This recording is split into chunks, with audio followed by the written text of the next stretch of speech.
Come in. Welcome. I'm E.G. Marshall. Welcome to the sound of suspense. Welcome to the fear you can hear. But mostly to the world of terrifying imagination. In the next 52 minutes, you'll hear a story about truth. Everyone is in favor of truth, of course. It's a word which produces immediate reverence and respect. But sometimes the truth can be a terrible thing, even a shattering thing.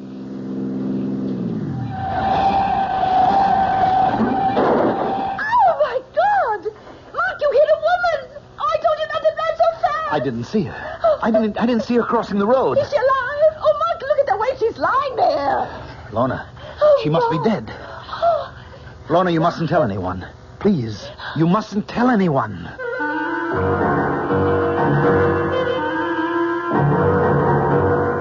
Our mystery drama, The Ring of Truth, was written especially for the Mystery Theater by Henry Slessor and stars Agnes Moorehead. It is sponsored in part by Anheuser-Busch Incorporated, brewers of Budweiser, and by the Kellogg Company, makers of Kellogg's Special K cereal. I'll be back shortly with Act One.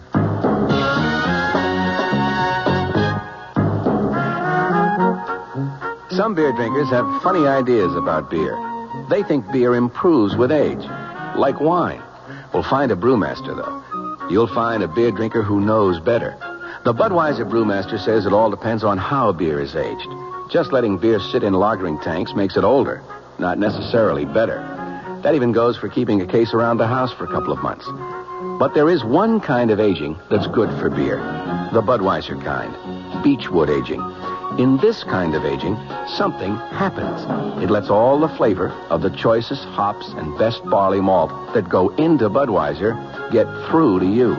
Sure, it takes more time and trouble to brew Budweiser that way, but brewing beer right does make a difference. Anheuser-Busch, St. Louis. Hey, Ma, what's for dinner? ShopRite has a beautiful buy to help you serve dinner. Fine imported porcelain china. The beautifully crafted Lovelace pattern by Crown Victoria. An elegant white-on-white platinum-banded pattern to complement any table. Now available only at ShopRite. The basic place-setting pieces, dinner plate, cup and saucer, dessert plate, and bread and butter plate, are just 39 cents. 39 cents each with every $3 purchase. A different place-setting piece is featured each week at this special price. You'll want to collect all the magnificent completer pieces and matching ovenware available every week at low prices, too. Visit ShopRite and start your set of lovely porcelain china today. It's a beautiful buy. Hey, Ma, what's for dinner? ShopRite has the answer. Offer not available in Westchester, Ulster, Orange, Dutchess, and Columbia counties.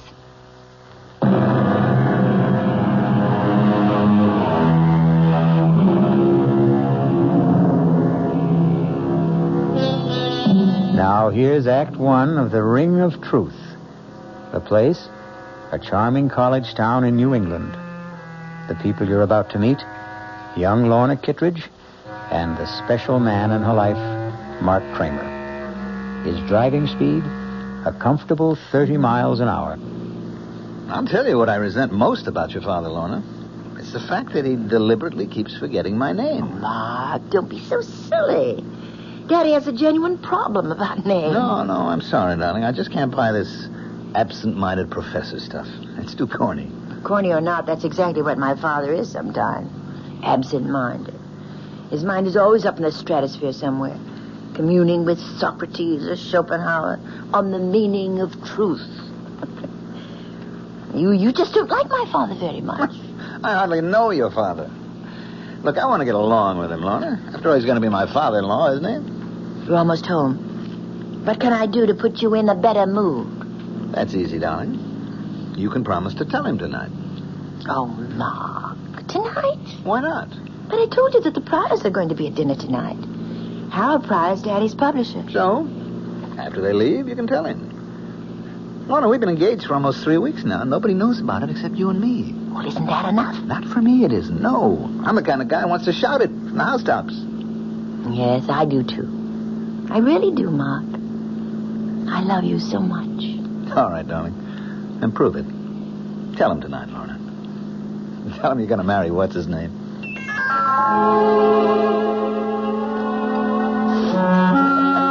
How do you think I'm right? You're quite right, Harold. What the book needs is a much sexier title. Well, of course, there isn't a word about sex in it, but what's the difference as long as it sells, huh? What's the latest book about? Why, truth, of course. Daddy's favorite subject. Should be everyone's favorite subject, in my opinion. You know, if you really want a suggestion for a new title, Professor, I think I have one. Do you, mate? Daddy, the name is Mark. Oh, yes, of course. I'm sorry, Mark. Well, go on. Let's hear your suggestion. Why not call it The Ring of Truth? Well, I think that's a very good name, but, of course, that's up to Professor Kittredge. It's not a bad title, Mark, but, well, it does imply a lack of sincerity, doesn't it? The Ring of Truth is only the surface appearance of it. What I'm examining in my book is the necessity for stark truth, for truth unafraid. Of course, there's a fairly good argument against stark truth sometimes, isn't there? I mean, there's still a necessity for a white lie now and then. You mean in the real estate business, perhaps? No, not just in my business, in everyone's. I mean, there are times when tact, and courtesy, and general goodwill call for a shading of the truth. May I make a suggestion, everyone? Why don't we have our coffee in the living room? It's a good idea, darling. You know, George, I wonder... I'll give you a hand with the dishes, honey. Besides, I'd like a little conversation with you in the kitchen.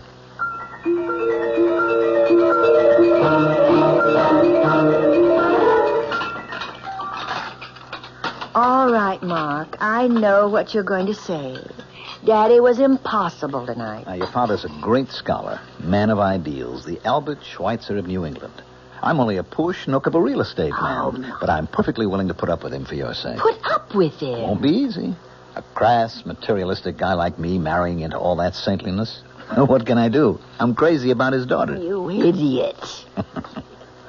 Oh, Mark, my hands are wet. Will you tell him tonight? Yes, the minute everyone leaves. He's not going to be happy about it, you know that. He won't be happy about losing you. Well, he knew it had to happen someday. All right, then tell him that day has come. Tell him the truth. I always tell Daddy the truth. Daddy, can I come in? Yes, darling, of course. I didn't want to interrupt your reading. Oh, I can't really read this book. I don't understand the language. Have you seen it, by the way? Still another edition, German, of the 7 Secrets of Shakespeare. It's lovely. What a beautiful binding. Yes, I'm pleased with it. I suppose an author never loses his affection for the first book he writes. Well, it's more than just that. This book made you famous. In very limited circles, yes. And I hope you've enjoyed the evening and that your friend did, too. The only thing Mark didn't like was being called Max. Oh, I'm sorry about that, Precious. I hope he wasn't offended. But you have to admit that you do bring home a lot of young men. Daddy, that may have been true once, but Mark Kramer is the only man I've seen for the last 6 months. That long? And the reason I've seen him so much is that, well, I'm in love with him. Well, that isn't an entirely new phenomenon either, is it? Daddy, Mark asked me to marry him. I said yes. Marriage? You know that word, don't you? It's English, not German. Yes, I know the word, but, well, it's just that I never supposed you'd want to marry now. I mean, before your doctorate, before you've done all those things we planned to do together. Marriage wouldn't put an end to our plans. And as for your lecture tour, but you don't really need me along. I don't know if I'd want to go without you. I'm getting a little old to gallivant around Europe by myself. Well, it's the first time I've heard you complain about being old. For some reason, the last 10 seconds, I began to feel old. Of course, Mark and I could go with you to Europe as a sort of honeymoon. No, Lorna, he's not going to want that, I'm sure. In fact, my guess is that your young man is going to want to see as little of me as he possibly can. No, Daddy, that isn't so. He knows that I won't just abandon you. I couldn't be that heartless. That's the last word I'd use about you, Precious. I know your heart only too well. I know what a tender, beating little thing it is. I've always been afraid of the man who would trap it someday. I just wish you knew Mark better. He's not a I'm not spy. saying anything against Mark. I'd feel this way about any man. I'm like the tired old king of the fairy tale, darling, forced by the condition of kingdom to give the hand of his princess to a commoner. Oh, Daddy.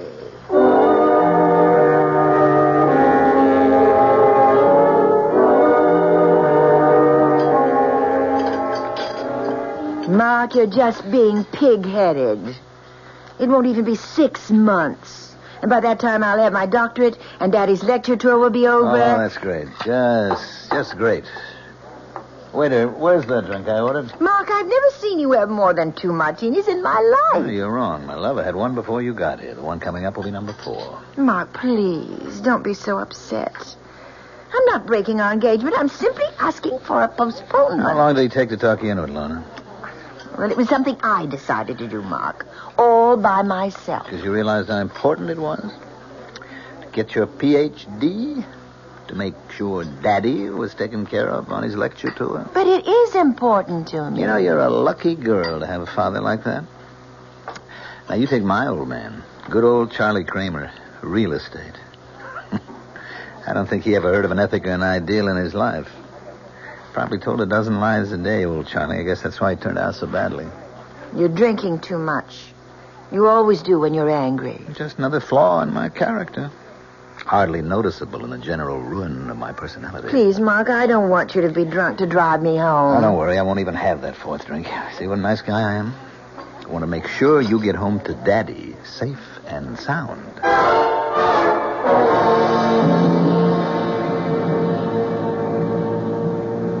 Mark, are you sure you don't want me to drive? No, you just leave the driving to us. It's starting to rain. I think you should turn your wipers on. That isn't rain, precious.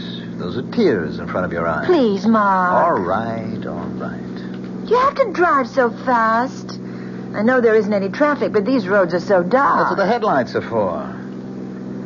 How far these little candles throw their beams, so shines a good deed in a naughty world. Hey, you see, your father isn't the only one who can quote shit. Ah! What? Look out! That woman! Where? Oh! You hit her! Oh, Lord! I didn't see her. I didn't see her crossing the road, so help me. Is she dead? Oh, Mark, look at the way she's lying there. She's dead, Lorna. Oh. The woman's dead. Oh, no. Well, horrible. I told you not to drive so fast.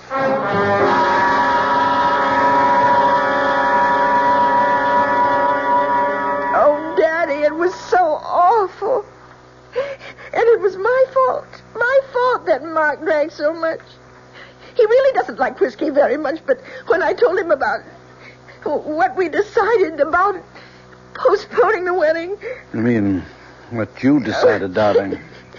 It was your decision. He was driving so recklessly. He must have been going 60 miles an hour on that road. The speed limit there was only about 30. They haven't arrested him, have they? No. But the police were called, weren't they? Yes, yes. They know Mark, of course. He's lived here all his life. Didn't they give Mark a sobriety test? No, nobody even suggested it. I mean, Mark didn't seem to be drunk at all. Not after it. And of course, he didn't say he'd been drinking. Didn't mention the speed he was traveling at. Well, they asked him. Mark said he was going 35, and the woman just stepped out in front of him. I see. He had to say it, Daddy. I mean, otherwise it would have been a crime, wouldn't it? I think it's called vehicular homicide. Well, he could go to prison for that, couldn't he? Perhaps. Oh, Daddy. Donna, what did you say? What? What did you tell them when the police talked to you about the accident? They didn't. They didn't ask me anything. They said there would be an inquest to determine the facts. I suppose I'd have to answer questions then. And what will you say then? Why, I don't know. I mean, I have to corroborate Mark's story, of course. Is that what you're going to do? Oh, well, if you could have seen his face, Daddy, it was like a child. Like a little boy, afraid to be punished. He said, "You'll stand by me, Lorna, won't you?" And so you're going to stand by him. You're going to forget all you ever learned about truth. you're going to lie. But, Daddy, what else can I do? I can't advise you, my darling. All I can do is remind you that you and I have always loved truth as much as we've loved each other. Are you going to change now?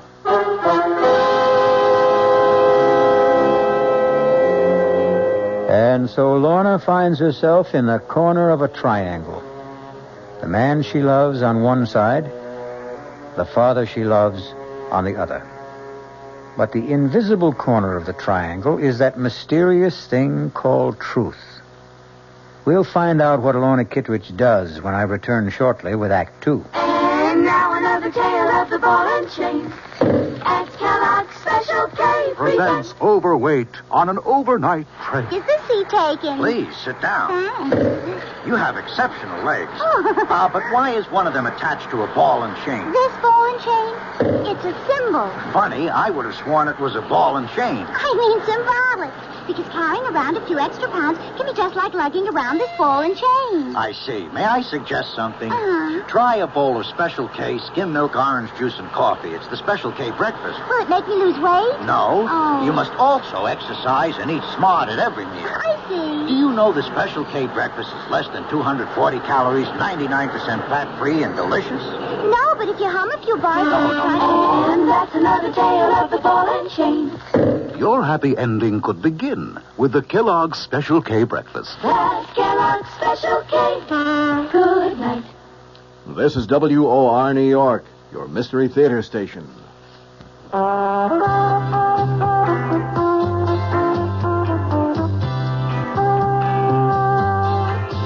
No matter what you're saving for, that's what Suburban Savings for Suburban. Suburban Savings offers you a regular savings account with flexibility. You can add any amount to your account whenever you wish. Withdraw whenever you want. Suburban Savings pays a 5.25% annual interest rate on regular savings paid quarterly, which earns an annual effective yield of 5.47%. Interest is compounded continuously from day of deposit to day of withdrawal, as long as $50 is maintained in the account to the end of the quarter. Come into Suburban Savings and open an account with flexibility. Our regular savings account in New Jersey at Bayonne, Edgewater, Elmwood Park, Emerson, Hackettstown, Morris Plains, Nutley, Paramus, and Sparta.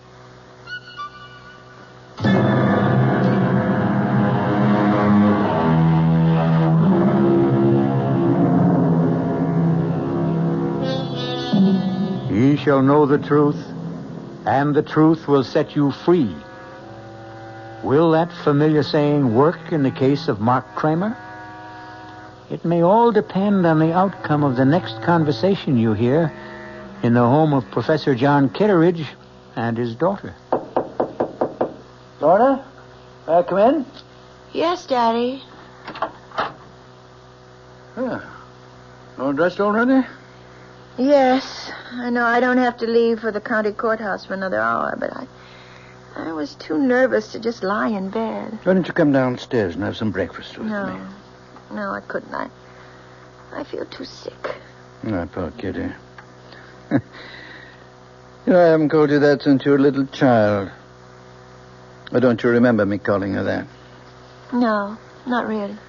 You see, before you were born, I wanted to name you Catherine. But your mother objected because she was certain you'd be nicknamed Kitty. Then you'd be Kitty Kitteridge. And she hated the sound of it. You've told me the story before. I know you're not in the mood for old family anecdotes. All I can think about is that inquest this morning. I'm so frightened. My skin feels like ice. Darling, you won't have to be frightened if you do what I said. It's only lying that makes us afraid. Please don't talk about it. I have to lie for Mark. I love him. I'm going to marry him. Do you think the others will lie? The bartender at that restaurant? What was the name of that again? Bruno's? Yes. He'll defend Mark. I'm sure he will. They don't like trouble. They had some license problem last year. They won't want to admit that they served Mark so many drinks that he was hardly able to walk. To say nothing of drive. So you're the only one who has to lie. Daddy, the woman is dead. Nothing will bring her back. Lies, truth, nothing. Who does it help if Mark goes to prison? Yes. You're right, Precious. There's no profit in truth. None at all. Then you agree with me. No profit, Lorna. Only loss, maybe. But that's something you'll have to judge for yourself. You know my feeling about truth.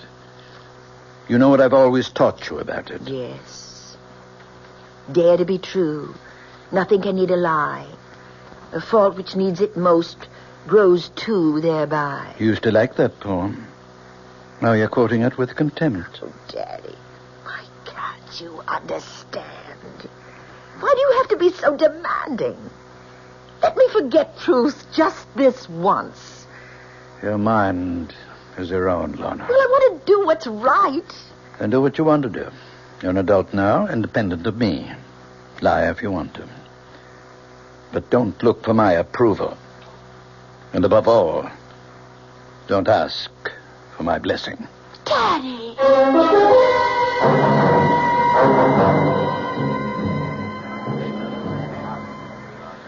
Let's have some quiet. The coroner's jury has to hear the testimony if they're going to judge it. Sergeant McKeon, was any investigation made of the skid marks at the scene of the accident with a view to determining the speed of the vehicle? No, sir, there wasn't. The condition of the road and the rain we had that night, well, it was impossible to tell the difference between the skid marks and the tire treads. That's why no measurement was made. It's been stated that the driver of the vehicle, Mark Kramer, had left the establishment called Bruno's shortly before the accident. Since Bruno's is in the business of serving hard liquor, among other things, did the police give Mr. Kramer a sobriety test? No, sir, we didn't. You see, sir, we didn't know at the time where Mr. Kramer had been. All we knew was that Mrs. Moger was dead and Mr. Kramer didn't appear like he'd been drinking. All right, Sergeant, you can step down. Thank you. The coroner's office calls Mr. Kramer to the stand, please. Mr. Kramer, this inquest isn't a trial. Our duty here is simply to determine the cause of death. But you must give your testimony under oath. Please raise your hand on the Bible. Yes, sir. Do you solemnly swear to tell the truth, the whole truth, and nothing but the truth, so help you God? I do. All right, Mr. Kramer. Just tell us your story of what happened the night of the accident. Well, Miss Kittredge and I left Bruno's about 9 that evening, about a half hour before the accident. I'd had one drink, vodka martini. You can ask Mr. Bruno about that because he served me. Go on. When I reached Route 24, I decided to take the Ridge Road shortcut to town.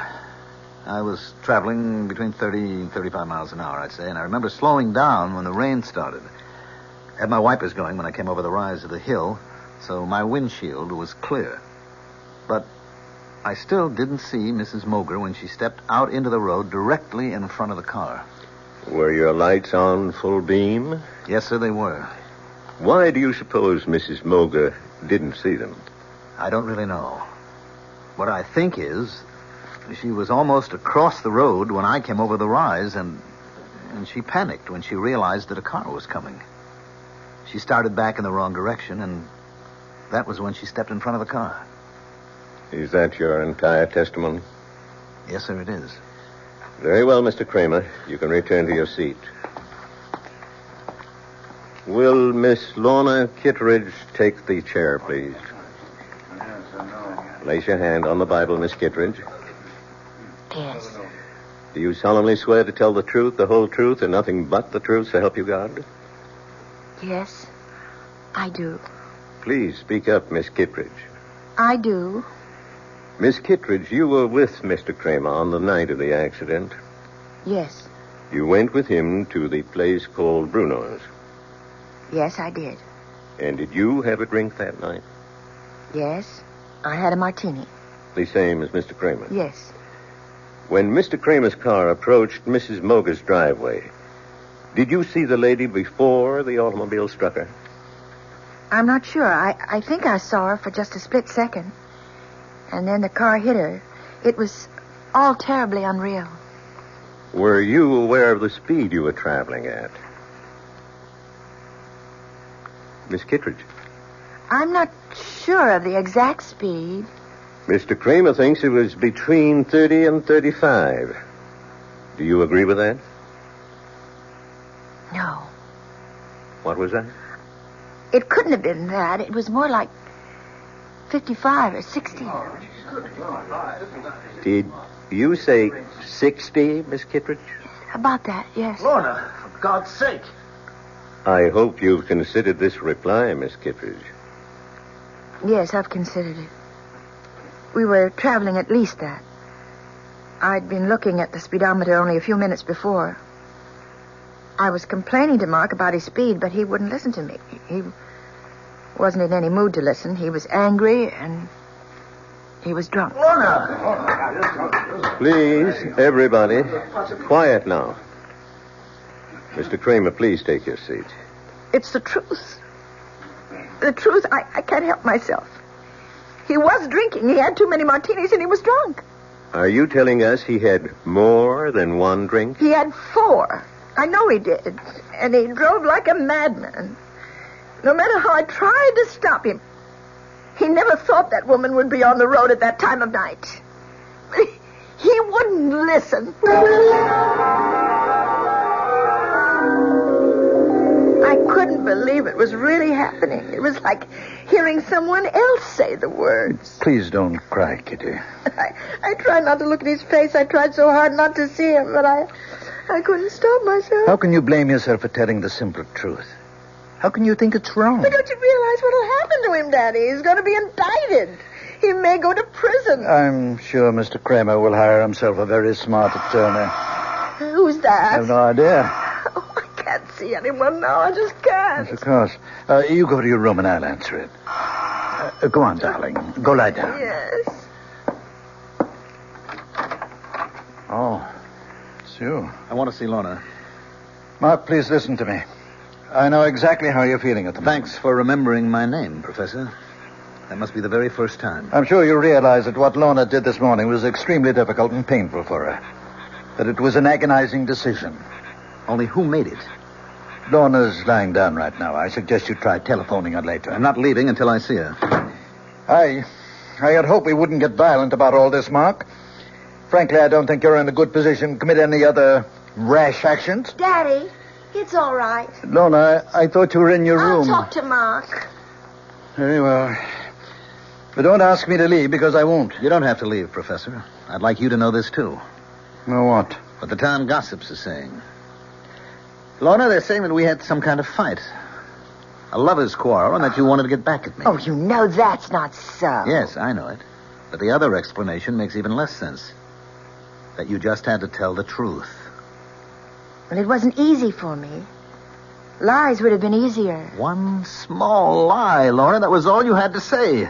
You're so afraid of hell that you wouldn't lie for me? I can't expect you to understand. But I do understand. Better than you do, maybe. It was your father's idea. Now, just a moment, Kramer. Well, you remember my last name, too. I think I made more of an impression on you than you were willing to admit. There's no need to be nasty. Lorna, you're so stuck on the truth. Tell it now. He told you what to do in that courtroom. Professor Kittredge's little girl always listens to Daddy, and she never lies. Please, Mom. He insisted that you tell the truth, didn't he? He gave you a lot of high-flown ethical reasons for telling the truth. Nothing but the truth. Every reason but the real one. You're wrong. I made up my own mind. Your father knew what would happen. It would split us apart, and that's what he really wanted, Lorna. That's the truth that he didn't mention. I think that's quite enough. If you don't leave right now, I'm calling the police. Don't bother, Professor. You've done a very good job. On Lorna and on me.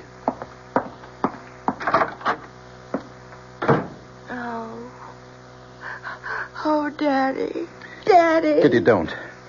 It's going to be all right. How can it be? He hates me now. Mark hates me. Things will change. You wait and see. He'll get himself a smart lawyer, and nothing will happen to him. Mark Kramer, having been found guilty of the crime of manslaughter, it is my duty to sentence you to imprisonment for a period of not less than 1 year and not more than 5.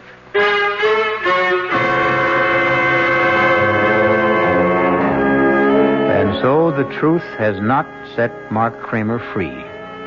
It sent him to prison, where he'll have plenty of time to ponder the complexities of ethics, justice, and human nature. Or perhaps he'll ponder something else, like revenge. We'll find out when I return shortly with Act 3. I'm Hy Brown, producer of Radio Mystery Theater, and this is the end of our last week of prize drawings. Just send us your name and address tonight to be eligible for one of 50 prizes: 2 AM/FM stereo phonos, 2 travel clock radios, and 46 anthologies of modern suspense.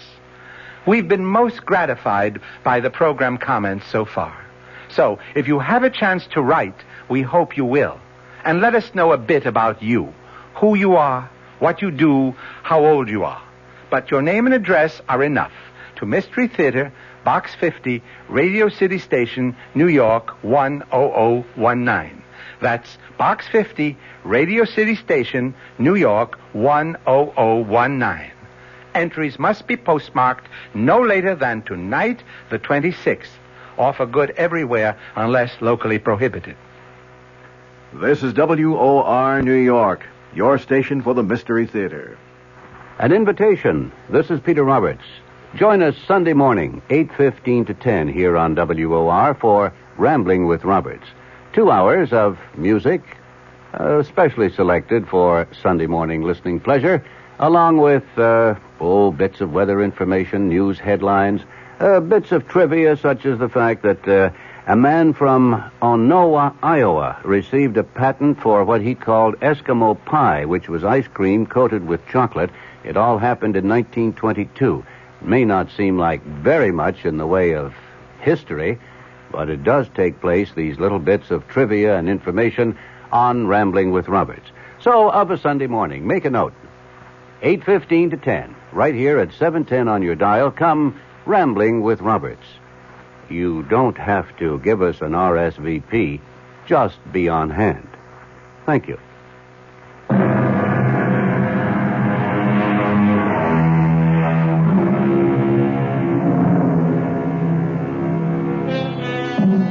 It's now 1 year later.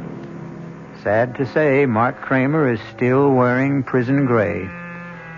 As for Professor Kitteridge, he's had problems too. A bad case of the gout caused cancellation of his European lecture tour. Even more disappointing, his daughter Lorna lost interest in working on her thesis and abandoned the idea of obtaining her doctorate. In fact, Lorna Kitteridge seems to have lost interest in life itself. Lorna, you awake? Yes, Daddy. I'm up.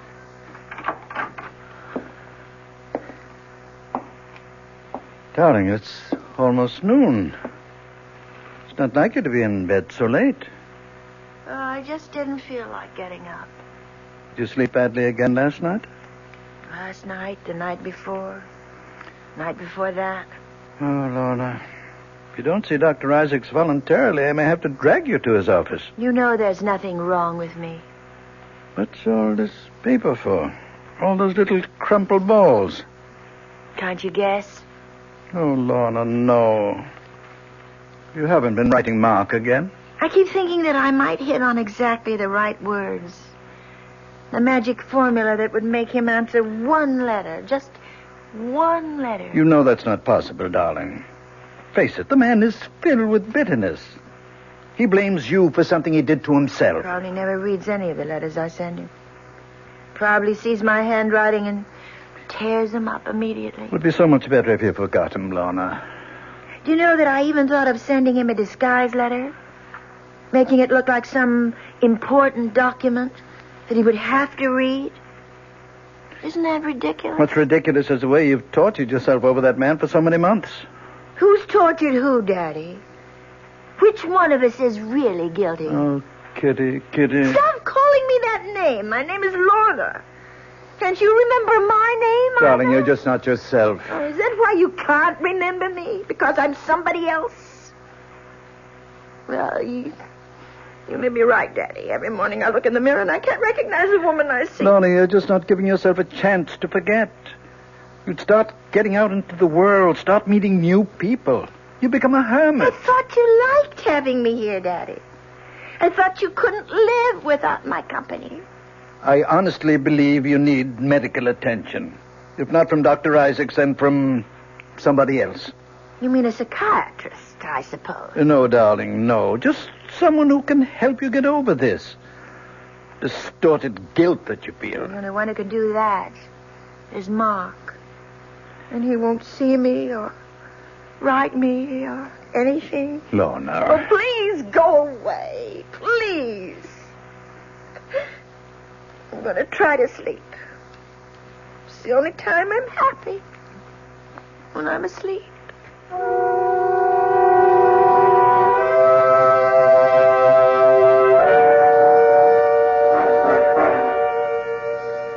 right.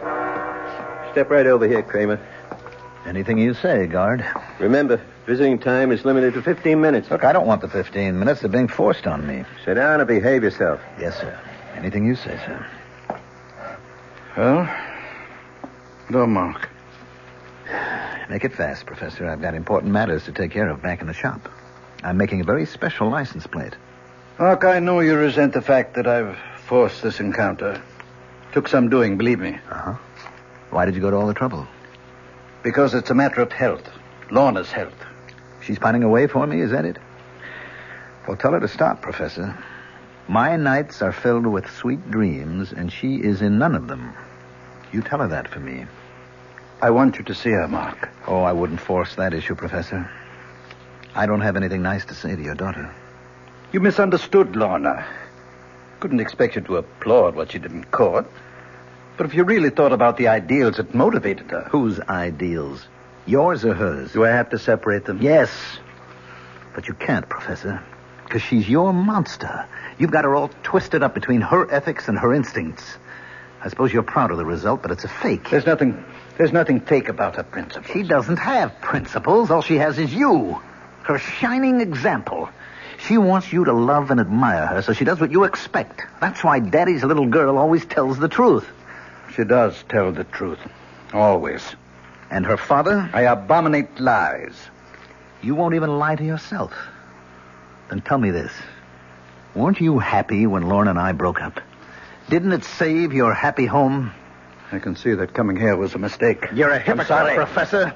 This whole thing was your doing, and I'll never let you forget it. Goodbye, Mark. Wait a minute. There's something you should know. What's that? I'm being paroled next week. Tell that to your daughter. Maybe it'll improve her health.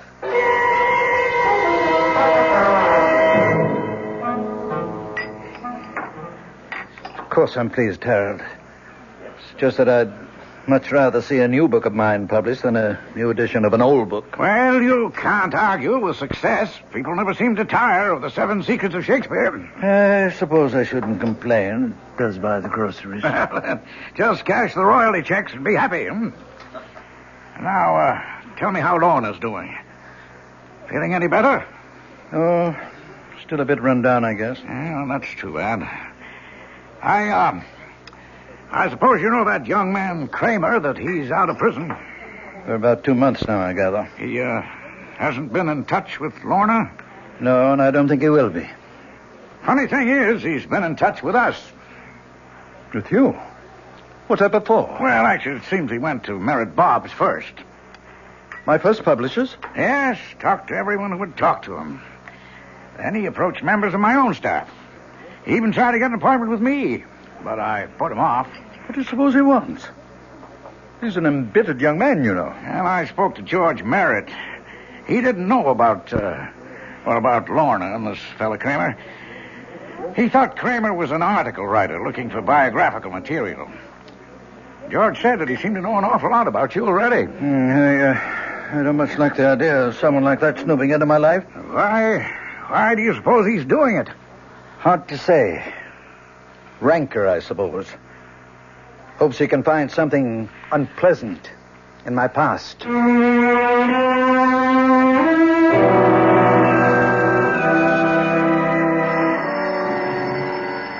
I'll get it, Lorna.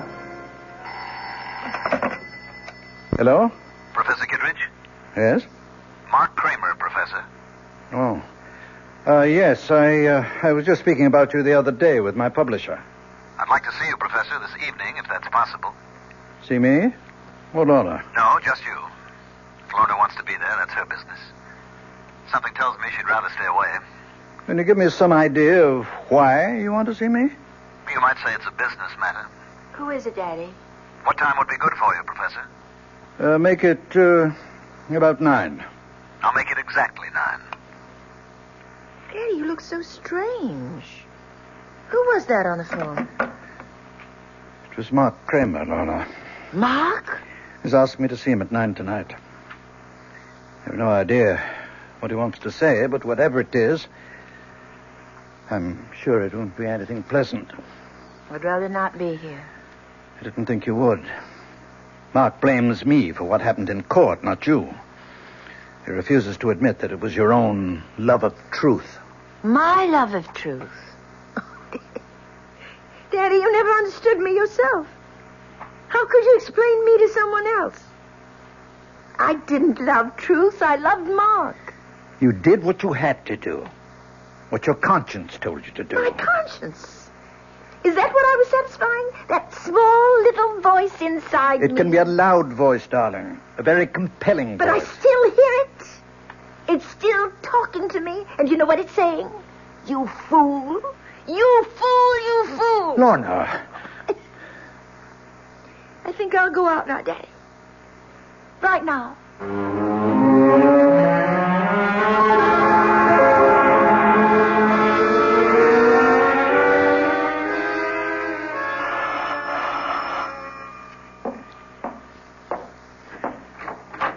Good evening, Professor. Hello, Mark. Come in. Thank you. Nice of you to see me. I wasn't sure my reception after the last time. I see you're using a cane these days, Professor. Yes, a touch of gout. Mark, I hope you weren't expecting to see Lorna. She's not here. No, I didn't expect to see her. Would you care to come to the point of this visit? Yes, Professor. I'll come to the point. I've come to see you about truth. Oh, must we, Mark? Really? I mean, these philosophical discussions are meat and drink to old campus fogies like me, but I'm rather tired of the subject right now, very tired of it. Frankly, I'm a little exhausted by it myself. I've just spent 2 months in search of it, and I didn't even know what I was looking for.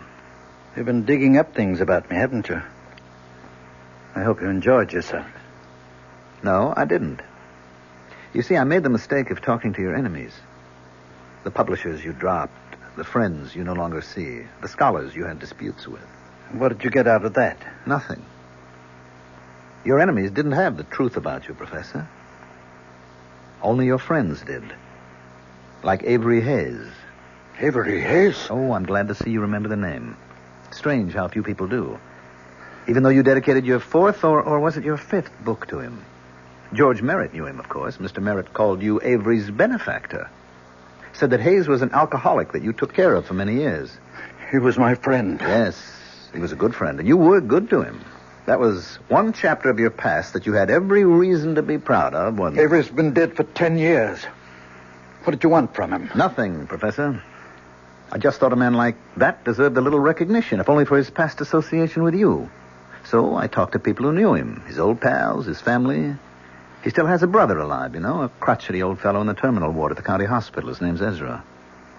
Perfect name for the old boy. And you know what? He still has the junk Hayes left when he died.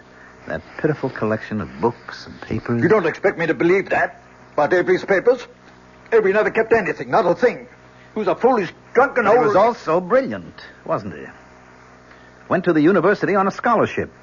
You only beat him out for top honors because of his drinking. You're talking about 40 years He was drunk and he was dishonest, too, wasn't he, Professor? That was how he sustained that wild life of his, by selling his scholastic services to anybody who could pay for them. It's not different today. Yes. That's what Avery said in his letter. The one he wrote to a woman named Jean.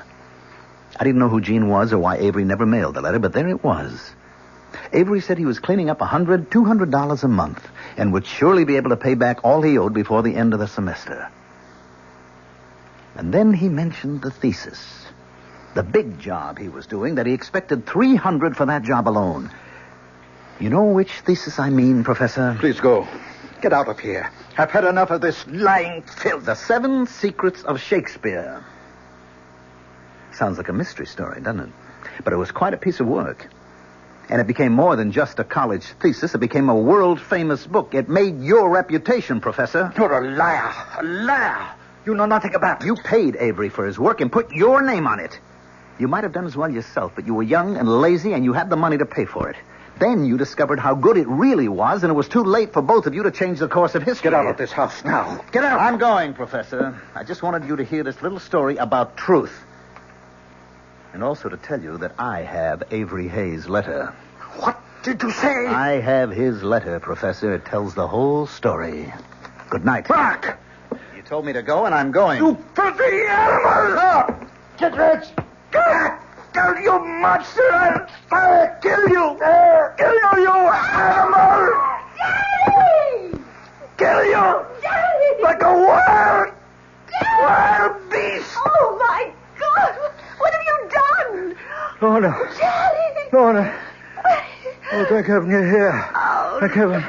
look at his head. Oh, dear Lord. You saw what happened. Oh. What the crazy fool did, he attacked me. You killed him with your cane. He attacked me, Lorna. You know how much he hated me? I had to defend myself. No, I saw what happened. I saw you strike him from behind. No, Kitty, no. He tried to kill me. That's why I hit him. Daddy, I saw everything. You killed Mark. You did it deliberately, and that's the truth. You always taught me to tell the truth. It's the only important thing. The truth.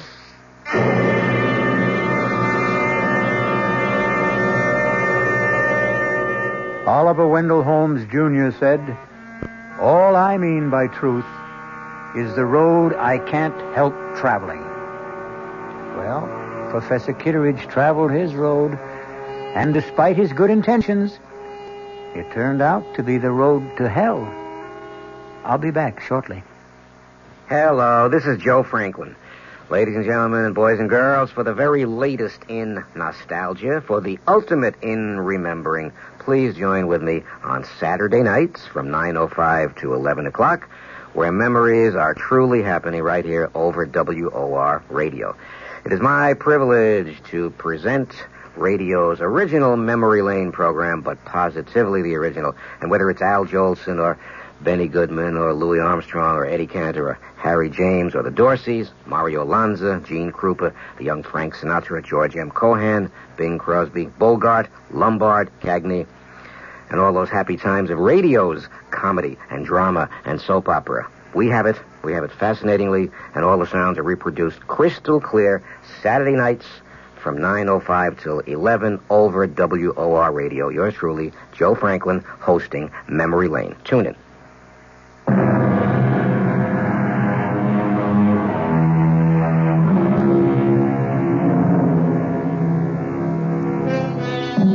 If there is a moral to the story you've just heard, it's not that truth is so bad.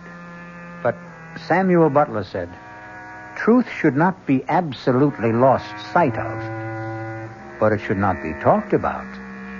And we promise that's our last word on the subject. Our cast included Agnes Moorehead, Mandel Kramer, Sandus Ortega, Ian Martin, and Dan Arco. The entire production was under the direction of Hyman Brown. I swear to Sam Hill, Ethan, you deliver. After the 12th stroke of the hourglass clock's chime, there was no sound but the beat of the clock and my own heart. Everything else had stopped dead. My friend's mouth was frozen in the act of speaking. His hand poised over a chessman as though cast in bronze. Outside, like the old child's game, people had turned to statues. A car backing into a parking space was stopped in its tracks. For everyone else in the world, save only me and that damnable clock, time was standing still. This is E.G. Marshall inviting you to return to our Mystery Theater for another adventure in the macabre. Until next time, pleasant dreams.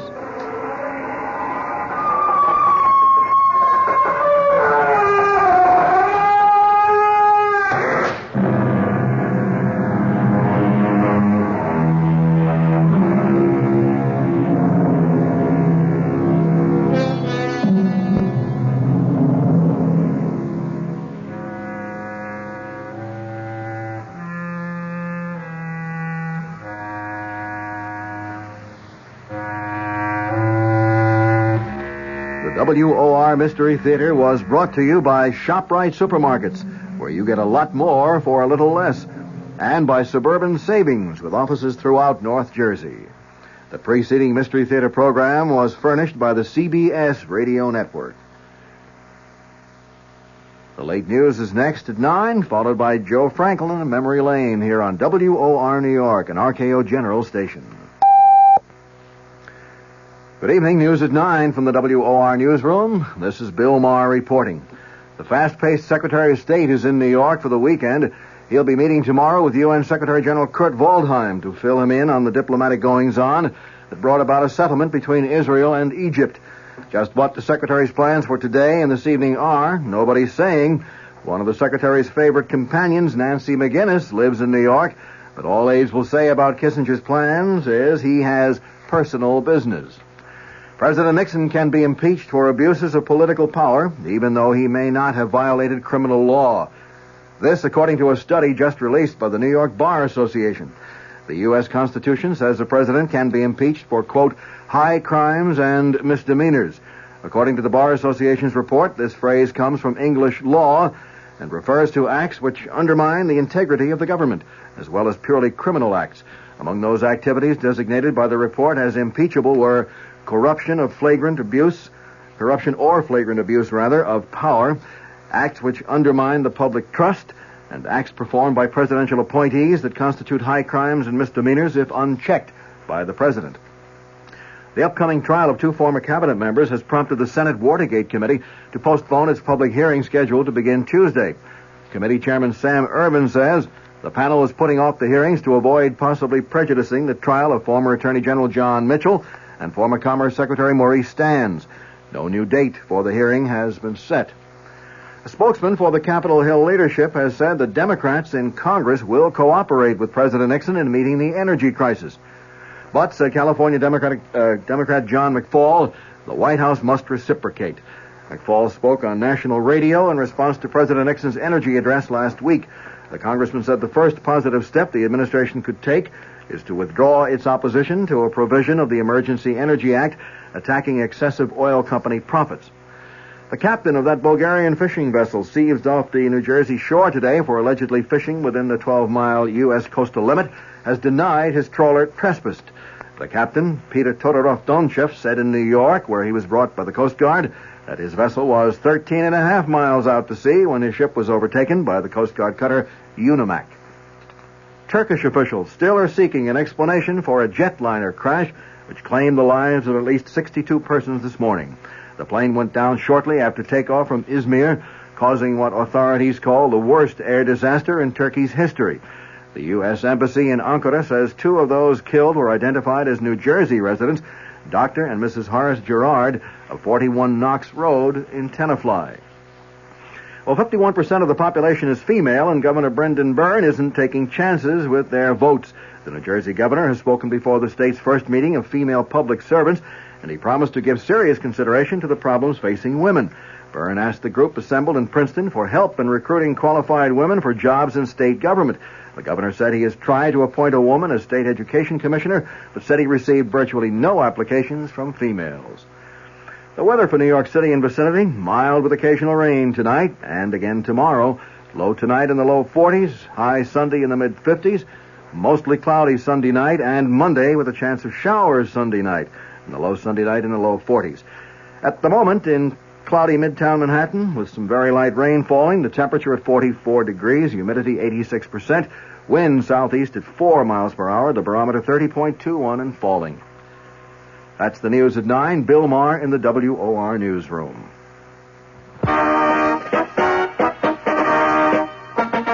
Your AMC dealers got the all-new mid-size car that economizes on everything but comfort. That car, the roomy 74 Matador.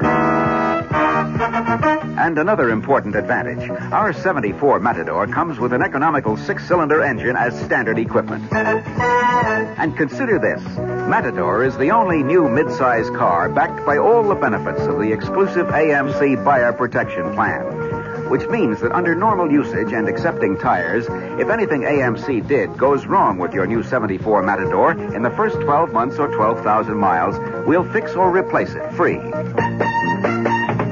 Come in today. Meet the unbeatable combination. 74 Matador backed by the AMC Buyer Protection Plan. See your AMC dealer where you get a good deal and a good deal more. And stay tuned for Joe Franklin's Memory Lane next on WOR New York, an RKO General station.